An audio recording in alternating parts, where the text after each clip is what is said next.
அன்னைக்கு நைட்டு 8 மணி. ஹரிதா ஆபீஸ்ல இருந்து ரொம்ப டயர்டாயி வீட்டுக்கு வந்து கதவை திறந்தா. அக்காவான சந்திரிகா பசிய தாங்க முடியாம பழம் காய்கறி எல்லாம் ஒரு தட்டுல போட்டு உக்காந்து சாப்பிட்டுக்கிட்டு இருந்தா. அத பார்த்த ஹரிதாவுக்கு ரொம்பவே கோவம் வந்துச்சு. இருந்தாலும் கண்ட்ரோல் பண்ணிக்கிட்டா. அக்கா, எனக்கு சாப்பிட ஏதாவது செஞ்சு வச்சிருக்கியா? ஹரிதா, எதுவுமே செய்யலடி. ஆமா ஆமா, நீ என்ன பத்தி என்னைக்காவது யோசிச்சிருக்கியா?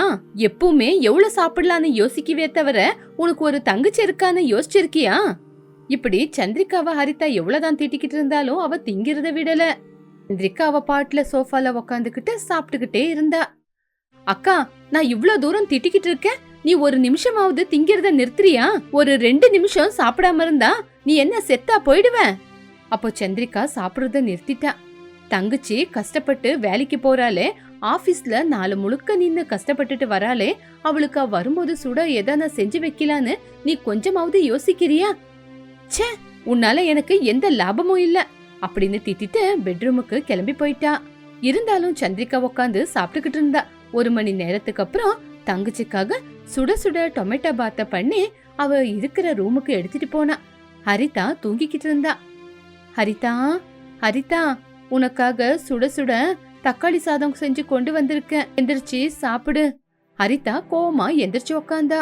ஹரிதா, உனக்கு என் மேல இருக்கிற கோவம் போலியா அப்படின்னு கேட்டா. ஹரிதாவுக்கு சந்திரிகா மேல இருக்கிற கோவத்தினால எதுவுமே பேசாம அவ கையில இருக்கிற சாப்பாடை எடுத்து கபகபன்னு சாப்பிட்டா. நீ போய் எனக்கு குடிக்க தண்ணி கொண்டு வா அப்படின்னு சொன்ன உடனே தங்கச்சி பேசிட்டான்னு சந்தோஷமா போனா. தக்காளி சாதம் நல்லா ருசியா இருந்ததுனால வயிறு நிறைய சாப்பிட்டு முடிச்சா. ஒரு 10 நிமிஷம் ஆனதுக்கு அப்புறம் அக்கா தங்கச்சி 2 பேரும் வெளியே சில்லுன்னு காத்துல சந்தோஷமா உக்காந்துக்கிட்டு பேசிக்கிட்டு இருந்தாங்க. அக்கா, சாரிக்கா, ஆபீஸ்ல இருந்து ரொம்ப டயர்டா வீட்டுக்கு வந்தேனா? பரவாயில்ல ஹரிதா, சாரி கேட்டு என்ன தூரம் பண்ணாத.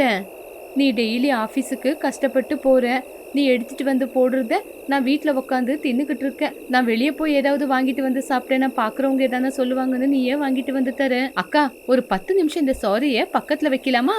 நீ என்ன சொல்றியோ அப்படியே ஹரிதா. அக்கா, ஒரு வாரம் ஆபீஸ் வேலையா வெளியூர் போக வேண்டியதா இருக்கு, நீ பத்திரமா இருப்பியா? ஹரிதா, என்னால நீ இல்லாம சாப்பிடாமையும் இருக்க முடியாது, உன்னை பார்க்காமையும் இருக்க முடியாது. என்னால முடியாதுடி. எங்க போனாலும் நைட் ஆகுது, வீட்டுக்கு வந்துடுறீ. அக்கா, என்னோட பாஸுகிட்ட நிறைய எடுத்து சொன்னேன், ஆனா அவர் என் பேச்சு கேட்க மாட்டேங்கிறாரு. முடியலன்னா வேலையை ரிசைன் பண்ணிட்டு போன்னு சொல்றாரு. நான் என்னக்கா பண்ண முடியும்? நீயே சொல்லுக்கா, இப்ப நான் என்னதான் பண்றது? சந்திரிகா எதுவுமே பேசாம மௌனமா இருந்தா. அக்கா, ஒரே வாரம்தான்க்கா, உனக்கு நான் காசு கொடுத்துட்டு போறேன். உனக்கு என்னென்ன தேவையோ அதெல்லாம் வாங்கிட்டு வந்து சாப்பிடுக்கா. சரி ஹரிதா அப்படின்னு சந்திரிகா ரொம்ப கஷ்டத்தோட ஒத்துக்கிட்டா. இப்படி அந்த நைட்டு போச்சு. மறுநாள் காலையில சந்திரிகா ரோட்ல நடந்து போய்கிட்டு இருந்தா. அப்போ பழம் வியாபாரியான நாராயணம் சந்திரிகாவை பார்த்தா. அவனுக்கு விஷயம் தெரியல, இவ அதிகமா தின்றவ அப்படின்னு. சித்தப்பா ஏதோ கஷ்டப்பட்டுக்கிட்டு நிக்கிறாரு, என்ன விஷயம், போய் கேக்கலாம் அப்படின்னு அந்த பழ வியாபாரி கிட்ட வந்தா. தெப்பா, நானும் ரொம்ப நேரமா பாக்குறேன், கஷ்டத்துல நிக்கிறீங்க. சந்திரிகா, கொஞ்ச நேரம் இப்படி நிக்கிறியாமா, இப்ப வந்துடுறேன் அப்படின்னு சொல்லி சந்திரிகாவை விட்டுட்டு அந்த பக்கம் போனாரு. சந்திரிகா சந்தோஷப்பட்டா. சித்தப்பாக்கு பாத்ரூம் அவசரம், அதுதான் ஓடுறாரு. அவளோட பார்வை அந்த பழம் மேல விழுந்தது. அவ்வளவுதான், அவளுக்குள்ள தூங்கிக்கிட்டு இருக்கிற பக்காசுரன் எந்திரிச்சு உக்காந்துட்டான். 2 கையால பழங்களை சாப்பிட ஆரம்பிச்சா. இப்படி கொஞ்சம் கொஞ்சமா சாப்பிட்டு அவரு வராங்கட்டியும் மொத்த பழத்தை காலி பண்ணிட்டா. ஐ, என்னோட வயிறு நிறைஞ்சிருச்சு, இங்க இருந்து ஜூஸ் சொல்ல வேண்டியதுதான் அப்படின்னு அங்கிருந்து கிளம்பிட்டா. நாராயணன் வந்து பார்த்து ஆச்சரியப்பட்டாரு. அங்க பழமும் இருக்குல, சந்திரிகாவும் இருக்குல. அவரு தலை மேல கைய வச்சுக்கிட்டாரு. 2வது நாள் ரோட்டோரத்துல நாகேஷ் ஐஸ்கிரீம் வியாபாரத்தை செஞ்சுக்கிட்டு இருந்தான்.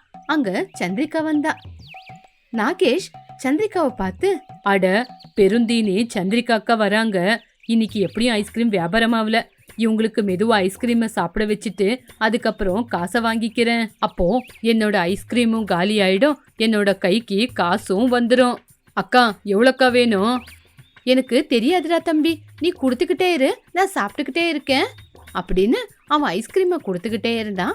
சந்திரிகா ஒன்னொன்னா சாப்பிட்டுக்கிட்டே இருந்தா. இப்படி கொஞ்ச நேரத்திலேயே சந்திரிகா மொத்த ஐஸ்கிரீமையும் சாப்பிட்டுட்டா. ஐஸ்கிரீமை பார்த்து ரொம்ப சந்தோஷத்துல 10 நிமிஷத்துல மொத்த ஐஸ்கிரீமையும் காலி பண்ணிட்டா. நாகேஷ் ரொம்ப சந்தோஷப்பட்டு, அக்கா 2000 ரூபாய் ஆச்சுக்கா. 2000 ஆனா எனக்கு என்னடா? எனக்கா இப்படி சொல்றீங்க? ஐஸ்கிரீமை சாப்பிட்டீங்களே. டேய், நான் உங்ககிட்ட ஐஸ்கிரீமே கேக்கலடா. நீ தானே ஐஸ்கிரீம் வேணுமான்னு எனக்கு கொடுத்த. நாகேஷுக்கு ரொம்பவே கோவம் வந்துச்சு. டேய், உங்ககிட்ட ஐஸ்கிரீம் வேணும்னு நான் கேட்டேனாடா. நீ என்கிட்ட காசை பத்தி எதுவுமே சொல்லல. அதனாலதான் நீ ஐஸ்கிரீம் கொடுத்தப்ப நான் சாப்பிட்டேன். அக்கா அப்படியெல்லாம் சொல்லாதீங்கக்கா, உங்களை கையெடுத்து கும்பிடுறேன். அவன் எவ்வளவுதான் கெஞ்சிக்கிட்டு இருந்தாலும் சந்திரிகா எதுவுமே பேசாம அங்கிருந்து கிளம்பி போயிட்டா. அவனுக்கு ரொம்ப கோவம் வந்துருச்சு. மறுநாள் சந்திரிகா அவளோட ஸ்நேகிதியான பல்லவி கூட ஹோட்டல்ல வந்து உக்காந்தா. சந்திரிகா, என்னடி சாப்பிடுற?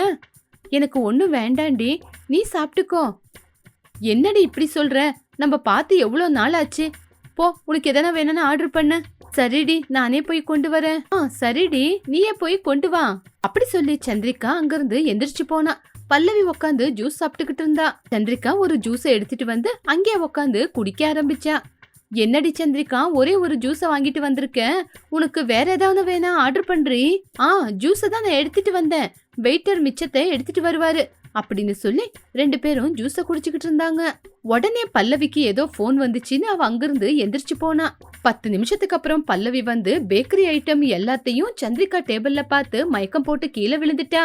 சந்திரிகா அத பத்தி கவலைப்படாம அவளோட கைக்கும் வாய்க்கும் வேலையை கொடுத்தா. ஒரு வாரத்துக்கு அப்புறம் ஹரிதா ப்ராஜெக்ட முடிச்சிட்டு வீட்டுக்கு திரும்பி வரும்போது பழம் வியாபாரி நாராயணா ஹரிதாவை பார்த்தான்.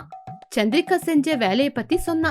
அப்போ ஹரிதா தனக்குள்ள தானே, அக்காவுக்கு டெய்லி செலவுக்கு நான் காசு கொடுத்தேனே, எதுக்காக அவ இப்படி பண்ணா அப்படின்னு ஹரிதா கோவமா வீட்டுக்கு கிளம்புனா. பழம் வியாபாரியான நாராயணா காசை கேட்டான். அம்மா ஹரிதா, நீயாவது பணத்தை கொடுத்து புண்ணியத்தை கட்டிக்கமா. சித்தப்பா, நான் இப்பதான் வேலையை முடிச்சிட்டு வரேன்.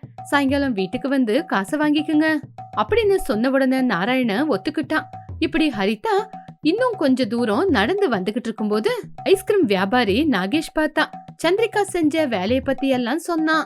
நாகேஷ், சாயங்காலம் வந்து வாங்கிக்கோ. சரி அக்கா. நாகேஷ் கிட்ட பேசிட்டு ஹரிதா கிளம்பி வீட்டுக்கு வந்தா. சந்திரிகா உட்காந்து சாப்பிட்டுக்கிட்டு இருந்தா.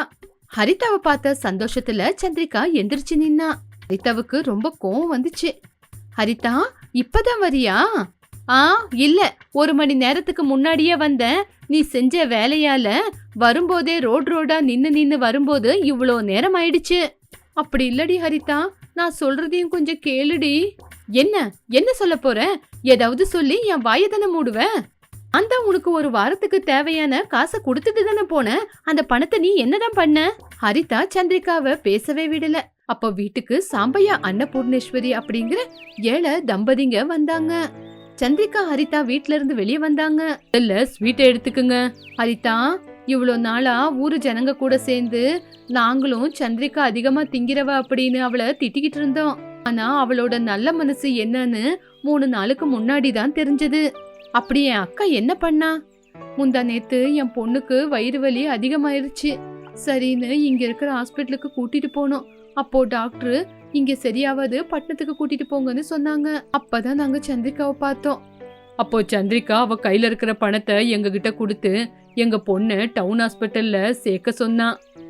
இப்போ அம்மாவும் குழந்தையும் 2 பேரும் ரொம்ப ஆரோக்கியமா இருக்காங்க. இப்படி அவங்க சந்திரிகாவை சொன்ன உடனே அதிகமா திங்கிற சந்திரிகாக்குள்ளயும் இந்த மாதிரி ஒரு நல்ல குணம் இருக்குன்னு ஹரிதா அக்காவை புரிஞ்சுக்கிட்டா. சரிங்கம்மா, நீங்க இன்னும் கிளம்புங்க. சந்திரிகா, என் பேத்திக்கு ஒரு நல்ல பேர் வைமா. ஹரிதான்னு உங்க பேத்திக்கு பேரை வைங்க. அட ஹரிதாவா, கேட்கவே ரொம்ப நல்லா இருக்கு அப்படின்னு அங்கிருந்து கிளம்பி போயிட்டாங்க. ஹரிதா தன்னோட அக்காவை புரிஞ்சுக்காம திட்டிட்டுமே அப்படின்னு ஓடி வந்து அக்காவை கட்டி புடிச்சுக்கிட்டா. அன்னைக்கு சாயங்காலம் நாராயணா நாகேஷுக்கு ஹரிதா காசு கொடுத்தா. அன்னையில இருந்து ஹரிதா அதிகமா திங்கிற தன்னோட அக்காவான சந்திரிகாவை இன்னும் அதிகமா ரொம்ப பாசமா பாத்துக்கிட்டா.